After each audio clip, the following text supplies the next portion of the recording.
Hello learners, welcome back to your very own channel Pen Maths, जहां पर आप देख रहे हैं पेन मैथ्स की सीरीज हायर मैथमेटिक्स का एक और बहुत ही प्यारा सेशन। आज के सेशन में हम बात करेंगे differential equations of first order and higher degree. तो आज की वीडियो को शुरू करने से पहले ही मैं आपको बता देता हूँ कि ये फर्स्ट ऑर्डर और हायर डिग्री क्या होता है।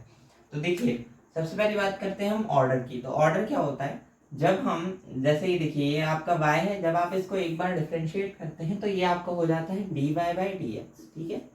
और जब आप इसको एक और बार करते हैं तो ये हो जाता है d2y/dx², ठीक है। तो ये चीज जो होती है ये ऑर्डर होती है, जिसमें हमारा ये जो है ये हमारा फर्स्ट ऑर्डर है और ये जो है ये सेकंड ऑर्डर है, ठीक है। अच्छा, ये तो आपको बात समझ में आ गई ऑर्डर की। अब डिग्री क्या होता है, हायर डिग्री क्या होता है। तो इस पूरे की जो डिग्री होती है, जो पावर होती है, वो आपकी कहलाती है इक्वेशन की डिग्री। अब इसमें आप, अगर मैं आपको बताऊं तो पहले हम जब पॉलिनोमियल्स पढ़ते थे तो हम कोई भी जैसे या इक्वेशंस पढ़ते थे, मुझे कहना चाहिए एग्जैक्टली। तो जैसे अगर x², मैं इसको इस टाइप से आपको बताऊं, bx प्लस सी इक्वल 0, ये जो इक्वेशन है इसकी डिग्री क्या होती थी। तो हम जानते थे कि जो आपका वेरिएबल है उसकी जो हाईएस्ट डिग्री होती थी वो आपकी होती थी इक्वेशन की डिग्री। जैसे कि इसमें 2 है तो इक्वेशन की जो डिग्री होगी वो क्या हो गई, 2 हो गई। तो इसी प्रकार से, बिल्कुल उसी टाइप से, जो dy/dx है, यानी कि जो भी आपका y का ये एलिमेंट दिया हुआ है, इसकी जो पावर है ये आपकी होगी उस इक्वेशन की डिग्री। तो हाईएस्ट जो होगी वो होगी आपकी डिग्री। और यहाँ पे पहले ही दे रखा है कि फर्स्ट ऑर्डर है, तो हमारा इस टाइप की इक्वेशंस हमें देखने को नहीं मिलेंगी जिसमें हमारा ये सेकंड ऑर्डर वाला एलिमेंट दिया होगा। तो हमारा dy/dx ही होगा इक्वेशन में, एक बात पक्की हो गई। दूसरा, हायर डिग्री होगी। हायर डिग्री का सीधा सीधा मतलब है कि डिग्री कभी भी 1 नहीं होगी, ठीक है। डिग्री 1 नहीं होगी, ये बात पक्की है। 1 से ऊपर कितनी भी हो सकती है, 2 हो सकती है, 3 हो सकती है, 4 हो सकती है, ठीक है। तो अब देखिए, जब हम सॉल्वेबल फॉर पी के लिए बात करेंगे तो हमारा जो सवाल होगा वो कुछ इस टाइप से होगा। अब अगर आपको ये इक्वेशन नहीं समझ में आ रही है तो मैं आपको बता दूं, आप याद कीजिए प्राचीन काल में जब आप छोटे थे तब आप पॉलिनोमियल पढ़ते थे, ठीक है। तो पॉलिनोमियल में क्या होता था, एक आपका वेरिएबल होता था और उसी के उसमें आपका वो लिखा होता था पूरा, और उसके फिर आप रूट्स निकालते थे। तो सेम वही कहानी है, बिल्कुल वही चीज हो रही है यहाँ पर भी। यहाँ पर ये जो बनाया मैंने, ये स्मॉल पी है एक्चुअली। बोर्ड पर लाइंस नहीं होती हैं तो उसके लिए मैंने बड़ा पी और स्मॉल पी उसमें डिफरेंस करने के लिए पी थोड़ा इस टाइप से बना दिया है। तो थोड़ा सा आप एडजस्ट कर सकते हैं उसको। अभी ये p पावर n दिया हुआ है, ठीक है। p पावर n से चालू हो रहा है, n फिर n-1 और लास्ट में n-n जब होगा तो वो 0 हो जाएगा। और यहाँ पर p0 है, p1, p2 और ऐसे ऐसे बढ़ते बढ़ते pn हो गया और इक्वल दिया हुआ है 0। तो देखिए, ये ठीक उसी प्रकार से है जैसे आपका पॉलिनोमियल में जब हम करते हैं सॉल्व, तब हम उसके रूट्स निकालते थे और रूट्स को इस टाइप से निकल जाते थे और फिर हम उसके पी की जो वैल्यू निकाल लेते थे। तो उसी टाइप से हमको करना है, इस पी के लिए सॉल्व करेंगे। अच्छा, यहाँ पर मैं पहले ही बता दे रहा हूँ ये पी क्या है। तो ये पी जो है वो आपका dy/dx है। dy/dx जो है इसको हम पी मान के चलते हैं इसमें। तो ये जो स्मॉल पी है ये आपका dy/dx है। अच्छा, जरूरी नहीं है, हो सकता है सवाल आपको पी के ही फॉर्म में मिल जाए तो दिक्कत ही नहीं है, और अगर आपको पी के फॉर्म में नहीं मिला, dy/dx के फॉर्म में मिला, तब भी आपको कुछ इसी टाइप से करना है। तो सवाल आपका आएगा dy/dx की पावर 2, उसका कुछ कोफिशिएंट प्लस या माइनस, फिर dy/dx उसका कुछ कोफिशिएंट प्लस या माइनस, फिर कोई एक आपका अचर पद होगा, फिर उसके बाद इक्वल में आपका 0, और उसके आपको ऐसे शून्यांक निकालने हैं, रूट्स निकालने हैं।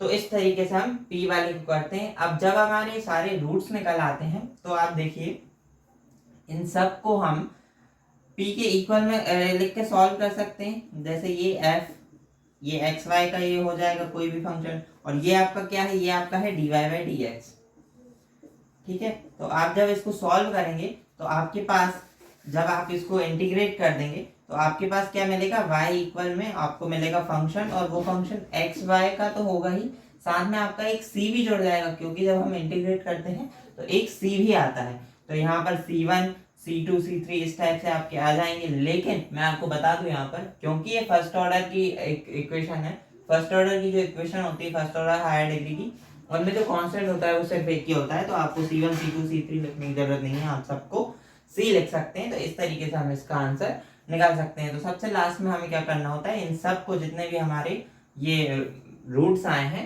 इनको हम मल्टीप्लाई में लिख देते हैं और इक्वल में हम 0 करके पुट कर देते हैं। तो इस तरीके से हम इसको सॉल्व करते हैं। अब हम इसका एक एग्जांपल देखते हैं और आपको मैं बताता हूँ कि इसको कैसे सॉल्व करते हैं, एक्चुअल लाइफ में इसका कैसे इम्प्लीमेंटेशन करना है। एक बहुत ही इजी सवाल से हम शुरू करते हैं। तो हमारे पास सवाल दिया हुआ है P square minus 9p plus 18 equal 0। अब इसको हम बहुत ही आसानी से इसके फैक्टर्स कर सकते हैं। तो ये आपका हो जाएगा P square minus 6p minus 3p plus 18 equal 0। अब इसमें आप लोग कहने लगना कि भैया ये कैसे कर दिया है, ये तो 8th की चीज है ना, इससे इतना बेसिक में नहीं बढ़ा पाऊंगा। तो p आप यहाँ पर कॉमन लेंगे, ये आपको हो जाएगा p माइनस 6, यहाँ पर आप माइनस 3 कॉमन लेंगे तो ये भी आपको हो जाएगा p माइनस 6। और अगली इक्वेशन में डायरेक्ट लिख रहा हूँ, p माइनस 6 इक्वल आपका हो जाएगा 0, p माइनस 3 इक्वल आपका हो जाएगा 0, p इक्वल आपका आ गया 1 आ गया 6, p इक्वल आपका 1 आ गया 3। अब ये यहाँ पर मैंने ये p नॉर्मली लिखा है, वैसा वाला नहीं लिखा है, लेकिन है ये वही, क्योंकि यहाँ पर बड़ा p का कोई काम नहीं था इसलिए मैंने आपको नॉर्मली लिखा है, कंफ्यूज ना हो। अब ये जो p है आपका, ये है dy बाई dx, तो ये आपका हो गया क्या, dy बाई dx इक्वल 6 हो गया। तो एक अगर इसको थोड़ा सा और अच्छे से लिखें तो आप dy इक्वल आप इसको 6 dx लिख सकते हैं, बिल्कुल लिख सकते हैं सर। इसको इंटीग्रेट कर दो तो ये आपका आ गया y इक्वल 6x प्लस सी। इसी टाइप से अगर हम इसको करेंगे तो ये भी आपका dy बाई dx ही होगा। और इसी तरीके से इसको भी जब लाएंगे तो जैसे कर ही लेते हैं, ये आपका आ गया 3, तो ये आपका आ गया 3, तो इसकी जो आपकी इक्वेशन आएगी आएगी y इक्वल 3x प्लस सी। तो इसको इस तरफ ले आइए और इसमें भी इसको इस तरफ ले आइए, तो y माइनस 6x माइनस सी हो जाएगा। ठीक है, y को छोड़ के बाकी ये जो दो चीज थी इक्वल के साइड आ गई, और आपका यहाँ पर हो जाएगा y माइनस 3x प्लस सी। तो ये और इक्वल में आपका आ गया 0। तो ये जो चीज है ये है आपका आंसर, और ये इसी टाइप का आपका इसमें आएगा। तो इस तरीके से इसको करते हैं। अब हम देखते हैं सेकेंड एग्जाम्पल, जो कि एक्चुअल में थोड़ा सा सवाल जैसा लग भी रहा है। तो देखिए यहाँ पर हमें दिया हुआ है पी स्क्वायर और 2 बाई कॉट एक्स, ये आपका पूरा टर्म हो गया b वाला, और ये साथ में p, और ये आपका है वाई स्क्वायर। वाई स्क्वायर को आप इस तरफ ले आइए और इक्वल में कर दीजिए 0। यहाँ पर हमने लगाया है श्रीधराचार्य सूत्र। श्रीधराचार्य सूत्र क्या होता है, minus B plus minus B square minus 4ac upon 2a, ये वही वाला सूत्र है। तो यहाँ पर हम लगाया, ये p के लिए सॉल्व किया। तो सबसे पहले देखिए आप माइनस b है, तो ये वाली जो टर्म है आपकी, ये वाली टर्म है आपकी b, और ये आपकी प्लस में है इसलिए हमने यहाँ पर ये माइनस लगाया, और ये 2 बाई कॉट एक्स, ठीक है, plus minus under root B square. B square इसका जब आप स्क्वायर करेंगे तो ये 2 का 4, y का y स्क्वायर, कॉट का कॉट स्क्वायर, तो ये आपका हो गया 4y square cot square minus 4ac। यहाँ पर थोड़ा सा ध्यान देने वाली बात है, जब ये y इस तरफ आएगा, इक्वल इस तरफ आएगा और इक्वल में 0 हो जाएगा, तो यहाँ पर ये आपका हो गया माइनस का, और यहाँ पर है माइनस 4ac। तो अगर ये माइनस 4ac तो एक ये माइनस और एक फॉर्मूले का माइनस, तो माइनस माइनस प्लस हो जाएंगे, तो ये हमने लिख दिया प्लस। 4a आपका 1 है तो यहाँ पर उसका मल्टीप्लाई किएंगे, मतलब हो गया उसका, और y स्क्वायर 4y स्क्वायर हो गया। अब ये आपका है 2a, तो 2a के लिए आप मैं बताऊं, सॉरी ये y स्क्वायर नहीं है, ये तो 1 है, यहाँ पर थोड़ी सी मिस्टेक हुई है।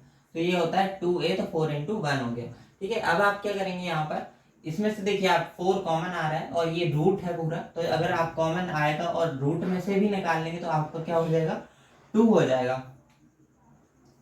ठीक है,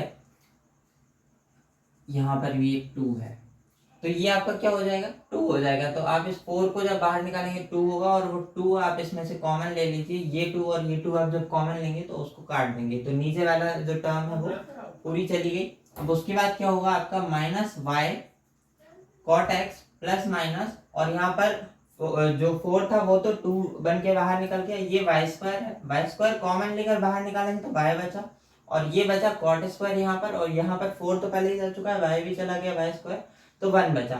तो ये आपका हो गया कॉट स्क्वायर x प्लस 1। अब यहाँ पर मैं आपको बताऊं, 10th में हमने एक सरल का पढ़ी थी, 1 प्लस कॉट स्क्वायर इक्वल होता है आपका cosec square. 1 plus cot square equal क्या होता है, कॉसेक स्क्वायर होता है। तो अगर वो कॉसेक स्क्वायर होता है तो इस वाली समीकरण से यहाँ पर ये जो अंडर रूट के अंदर जितना भी पूरा है कॉट स्क्वायर एक्स प्लस 1 है, इसको हम कॉसेक स्क्वायर एक्स लिख सकते हैं। अगर हमने इसको कॉसेक स्क्वायर एक्स लिख दिया है तो ये रूट में उसकी जो पावर 2 है वो क्या हो जाएगी, चली जाएगी। अगर ये चली गई तो y पहले ही हमने बाहर लिया था और ये पूरी इसकी वैल्यू जो थी हमने कॉसेक एक्स लिख दी। तो p की हमारी वैल्यू हो गई minus Y cot X plus minus Y cosec X. ठीक है, अब क्या करेंगे हम इसमें से ये प्लस माइनस के लिए, तो यहाँ पर हमारे दो केस बन जाएंगे, एक बार हम प्लस लेंगे, एक बार हम माइनस लेंगे। अगर हमने एक बार प्लस लिया तो क्या होगा, तो देखिए ये जो माइनस है आप अंदर ले लीजिए इसको, और हम इसको सॉल्व करेंगे तो ये कॉट है, ये कॉसेक है, इसको हम साइन और कॉस में चेंज कर देंगे। तो जब भी हमारे पास कॉट और कॉसेक एक्स में हमारी इक्वेशन आती है तो हम उसको क्या करते हैं, साइन कॉस में चेंज कर लेते हैं और उसके बाद इजीली हम उसको सॉल्व कर पाते हैं। तो जब हमने इसको साइन कॉस में चेंज करा तो हम यहाँ पर देखिए, मैं आपको बताऊं, जब हमने प्लस लेकर किया तो हमारे पास क्या आएगा, y 1 minus cos x upon sine x, और जब हम माइनस लेकर करेंगे तो क्या आएगा, minus y 1 plus cos x upon sine x. ठीक है, तो ये वाला माइनस वाली टर्म है, ये वाला माइनस वाला केस है, ये वाला आपका प्लस वाला केस है। अब हम क्या करेंगे, मैं आपको यहाँ पे आपको थोड़ा सा याद दिलाना चाहूंगा, हमने ये 11th-12th में ये फॉर्मूले भी पढ़े हैं, हाफ एंगल फॉर्मूले के नाम से ये जाने जाते हैं। तो यहाँ पे ये जो साइन एक्स है इसको हमने हाफ एंगल फॉर्मूले से लिख लिया है 2 sine x upon 2 sine x upon 2 cos x upon 2। इस तरीके से इसको सॉल्व किया है। मैंने यहाँ पर इसको बहुत ही शॉर्ट में लिखा है क्योंकि जगह भी नहीं है और मैं आपका ज्यादा समय भी बर्बाद नहीं करना चाहता हूँ, इसलिए साइन एक्स को हम इस तरीके से लिख के सॉल्व करेंगे। जो कॉस 1 माइनस कॉस एक्स होता है इसको भी हम इस तरीके से सॉल्व कर सकते हैं। देखिए जब आपका 1 माइनस कॉस एक्स होता है तो आपका इसका जो फॉर्मूला होता है वो होता है 2 साइन स्क्वायर एक्स अपॉन 2। ठीक है, अगर माइनस होता है तो ये आउटपुट साइन में मिलता है और सेम आउटपुट आपका कॉस में मिलता है अगर ये आपका प्लस हो। सेम आउटपुट आपका प्लस में हो तो कॉस मिलेगा। तो ये वाले केस में हम कॉस लेंगे और ये वाले केस में क्योंकि यहाँ पर ये माइनस है तो हम साइन लेंगे। तो इसके लिए जब हम सॉल्व करेंगे तो आप यहीं पर देख लीजिए, जब इसके अपॉन में ये रखेंगे, हम इसको अभी मिटा देते हैं, इसके अपॉन में ये हम अगर रखेंगे तो ये साइन एक्स पूरा कट गया आपका एक पावर से और ये 2 और 2 कट गए तो आपका क्या बचा, tan बन जाएगा। इस तरीके से हमने इसको y tan बना लिया और इसी तरीके से इसको जब हम सॉल्व करेंगे तो हमने cot x अपॉन 2 बना लिया। जब हमने ये बना लिया तो मैं आपको बता दूं पहले कि हमने यहाँ पर पहले ही वीडियो में हमने जान लिया है कि जो p है हमारा वो dy बाई dx के लिए स्टैंड करता है। तो हमने यहाँ पर क्या किया, जो p था हमारा इसको हमने, ये वाला p, इसको हमने dy बाई dx करके लिख लिया। तो अगर मैं आपको थोड़ा सा इधर पर ब्रीफ में समझा देता हूँ, ये आपने लिखा dy बाई dx, ये आपका है y tan x अपॉन 2। ठीक है, अब आपने क्या किया, ये x उधर भेज दिया और y नीचे आ गया, तो ये dy अपॉन y हो गया और ये tan x अपॉन 2 और ये आपका हो गया क्या, dx। दोनों तरफ आपने इंटीग्रेट कर दिया। तो ये चीज यहाँ पर ऐसे आ गई। सेम प्रोसेस हमने कॉट के लिए भी अपनाई। अपॉन में y होता है तो इंटीग्रेट करते हैं तो हमारा log मिलता है, तो ये आपका आ गया log y। ठीक है, tan x upon 2, tan x का जो इंटीग्रेशन होता है वो होता है हमारा log sec x, तो log sec x हमारा यहाँ पर ये आ गया। उसके बाद मैं आपको बताऊं, तो जब हम log sec x आ गया, अब ये जो log sec x है इसमें x अपॉन 2 है, क्योंकि ये x नहीं है, x अपॉन 2 है तो इस 2 का भी होगा और 2 का जब होगा तो वो 2 का आपका यहाँ पर आगे आ गया, प्लस log c हो गया। तो अब इस तरीके से हमारी इक्वेशन हो गई। सेम चीज हम कॉट के लिए करेंगे तो यहाँ पर भी y log y हो गया। कॉट के लिए करा तो कॉट का होता है log cos x अपॉन 2 और x अपॉन 2 के लिए करा तो ये 2 आ गया और ये आपका log c आ गया। हमने c को भी log में ही ले लिया है क्योंकि पूरी इक्वेशन ही हमारी log में है तो हम ऐसा कर सकते हैं। उसके बाद हमने क्या किया, पूरी इक्वेशन से log हटा दिया। यहाँ पर ये आपका वो आंसर आ गए। तो ये कैसे हुआ, तो ये मैं आपको यही बता देता हूँ। ये देखिए ये आपका y है, ये 2 है, n log m का फॉर्मूला होता है log m पावर n। ठीक है, अगर log में कोई भी चीज आगे लिखी है तो वो पावर बन के log के साथ जो भी आया है उसकी पावर बन जाती है। तो ये जो 2 है ये sec x अपॉन 2 की पावर बन जाएगी, तो ये आपका हो जाएगा sec स्क्वायर x अपॉन 2 हो गया। ठीक है, और log हमें हटा दिया है, पहले ही बता रहा हूँ। और अच्छा एक और बात, जब आपका यहाँ पर मान लीजिए हमने log लिखा, अभी हटाया नहीं और ये इस तरीके से किया, तो log m प्लस n हमने पढ़ा हुआ है log mn होता है। जब log m plus log n होता है और log के साथ दो दो चीज़ें अलग अलग हैं, तो हम उसको अगर मिलाकर लिखते हैं तो हमारा क्या हो जाता है, log m इंटू n हो जाता है। तो अगर हम यहाँ से इसको मिलाकर लिखना चाहें तो ये हमारा log c sec square x upon 2 हम इसे लिख सकते हैं, log c sec square x upon 2 हम इसे लिख सकते हैं। अच्छा, अब यहाँ से हम log से log हटा देंगे तो y इक्वल हमारा आ गया c sec square x upon 2। तो इस तरीके से ये हमारा यहाँ पे आया। साथ में ये आया y equal c cos x square x upon 2। अब हमने ये हमारे वो निकाल ली है। अब हम इनको रूट्स बना लेंगे इस तरफ लाकर और उनको मल्टीप्लाई में लिख देंगे और इस तरीके से हमारा आंसर आ जाएगा। इस तरीके से हम इन सवालों को करते हैं। तो आई होप कि आपको ये सारी जो चीज़ें हैं समझ में आ रही हैं। अगर आपका कोई डाउट है तो आप कमेंट में पूछ ही सकते हैं। साथ में एक और चीज़ मैं आपको बता दूं, यहाँ पर एक सवाल मैं आपको दे रहा हूँ, तो वो है dy by D X minus D X upon D Y, और इसमें आपको इक्वल में दिया है x upon Y minus Y upon X है। ठीक है, तो ये आपको करना है, ये आपका डू इट योरसेल्फ है। इसमें थोड़ी सी मैं आपको हिंट दे देता हूँ। तो देखिए D Y by D X जो है इसको हम p मान के करते हैं, तो ये आपका हो गया p माइनस लगाया। अब ये D X upon D Y है तो इसको हम लिख सकते हैं 1 माइनस पी। ठीक है, और ये आपका हो गया, यहाँ पर आप एलसीएम ले लेना, तो X square minus Y square upon X Y हो गया।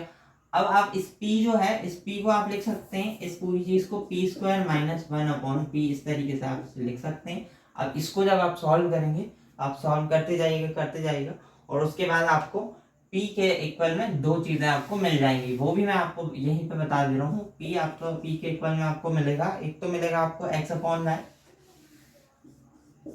और एक मिलेगा आपको p equal minus Y upon X. तो इस तरीके से करना, यहाँ पे p को आप dy बाई डी एक्स लिखना, फिर इंटीग्रेट करके आप आंसर निकालना। तो ये आपका डू इट योरसेल्फ क्वेश्चन है, इसको आप प्रैक्टिस कर सकते हैं। साथ में ये वीडियो काफ़ी लेट आया है, पिछला वाला सेशन बहुत पहले डाला था और ये बहुत ही लेट है, उसके लिए सॉरी। बट हाँ, मैं चैनल के लिए बहुत कुछ प्लान कर रहा हूँ, तो नेक्स्ट ईयर आपको बहुत बड़े बड़े सरप्राइज देखने को मिल सकते हैं। हम एक बड़े प्रोजेक्ट पर काम कर रहे हैं, तो वो भी आपको देखने को मिलेगा। बस आपको सपोर्ट करते रहना है और हम यहाँ से आपके लिए free and high quality education provide करते रहेंगे। तो आपने मुझे यहाँ तक देखा, उसके लिए आपका बहुत बहुत धन्यवाद। आई होप कि आपको मेरे टॉपिक समझ में आ रहे हैं और रिलेटेबल लग रहे हैं। अगर लग रहे हैं तो आप इसमें लाइक दबा दीजिए बहुत ही ज़ोर से, और कमेंट में आप अपना फीडबैक शेयर कर सकते हैं। साथ में अगर आपके जो फ्रेंड्स हैं वो भी मैथ से हायर एजुकेशन परस्यू कर रहे हैं तो उनको भी आप ये टॉपिक्स शेयर कर सकते हैं। अगर आप इसको शेयर करेंगे तो मुझे बहुत ही अच्छा लगेगा। आपने मुझे यहाँ तक देखा, उसके लिए आपका बहुत बहुत धन्यवाद। जय हिंद, जय भारत।